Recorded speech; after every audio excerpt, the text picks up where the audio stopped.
বন্ধুগণ, সবাইকে নমস্কার। আজ আমি চিত্র ফ্যামিলি ব্লগ থেকে সবাইকে স্বাগতম। আজকের আমি রান্না করব পাবদা মাছ। এটা হবে সরিষা পাবদা। এই পাবদা মাছগুলি আমার নিজের পুকুরে, এখানে 5টা পাবদা মাছ আছে। এখন আমি সেই পাবদা মাছগুলি প্রথমত কিছু লবণ, পরিমাণ মতো লবণ এবং কিছু হলুদের গুঁড়া দিয়ে ভালো করে মেখে নিলাম। মাছগুলি ভাজার জন্য আমি আমার ফ্রাই প্যানটা গ্যাসের চুলার উপর দিলাম এবং আমি গ্যাসের চুলা অন করে দিলাম। আমার ফ্রাই প্যান গরম হয়ে গেছে। এখন আমি কিছু সরিষার তেল মাছ ভাজার জন্য ফ্রাই প্যানে আমি ঢেলে দিলাম। মাছগুলি আমি ফ্রাই প্যান গরম হয়ে গেছে। এখন আমি মাছগুলি একে একে ফ্রাই প্যানে দিয়ে দেবো।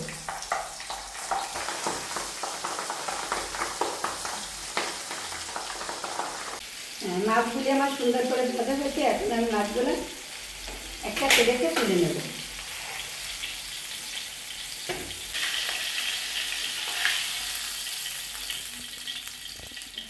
দেখেন বন্ধুগণ, আমি মাছগুলি কত সুন্দর করে ভেজে নিয়েছি। একটা মাছ একটু ভাঙিয়ে নিই এবং সব মাছগুলি একই রকম ভাজা হয়েছে।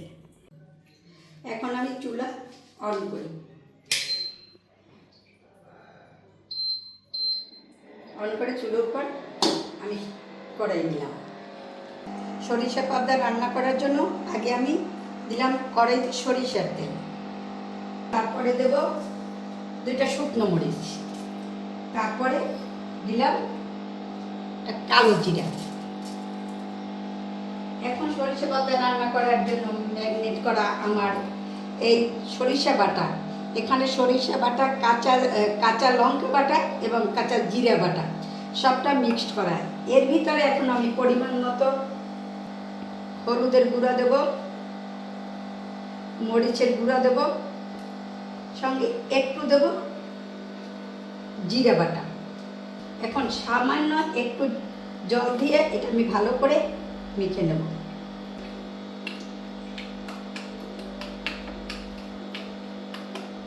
এই সরিষা বাটাটা রান্না করার মাঝেও দেওয়া যায়, কিন্তু আমি দেব না এই কারণে, কোনো সরিষা আছে যে একটু তিতকিন লাগতে পারে, তাই এটা আমি একটু ভেজে নেব সামান্য। এখন আমার কড়াই গরম হয়ে গেছে। এখন আমি এই মশলা সব দিয়ে দিলাম।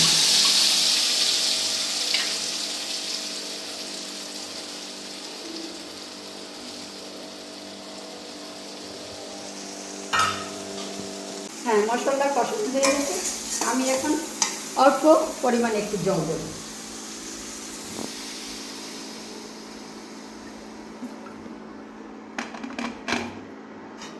জল দিয়ে কিছু সময় আমি মাছের ঝোলটা ফুটে উঠছে। এখন আমি আস্তে আস্তে করে আমার ভাজা মাছগুলি এক এক করে সব দিয়ে দেব।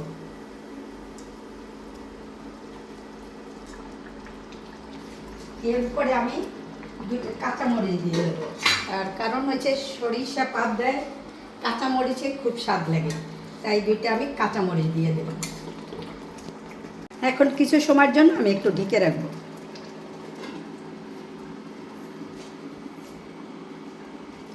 এখন আমি ঢাকনাটা তুলে নেব। তুলে নেবার পর আমি দেখি আমার এখন রান্নাটা আমার হয়ে গেছে। এখন আমি চুলাটা বন্ধ করে দেব। পরে আমি এটা নামিয়ে নেব।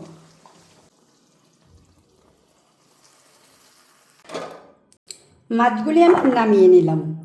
দেখেন আপনারা এই সরিষা পাবদা রান্নাটা কেমন হয়েছে। আপনারা এমনভাবে রান্না করে দেখবেন কেমন লাগে। আমার এই রান্নাটা যদি আপনাদের ভালো লাগে তবে লাইক করবেন, কমেন্ট করবেন এবং সাবস্ক্রাইব করবেন। আজকের আমার রান্নাঘরের রেসিপিটা এখানেই আমি শেষ করছি। সবাইকে আবার ধন্যবাদ।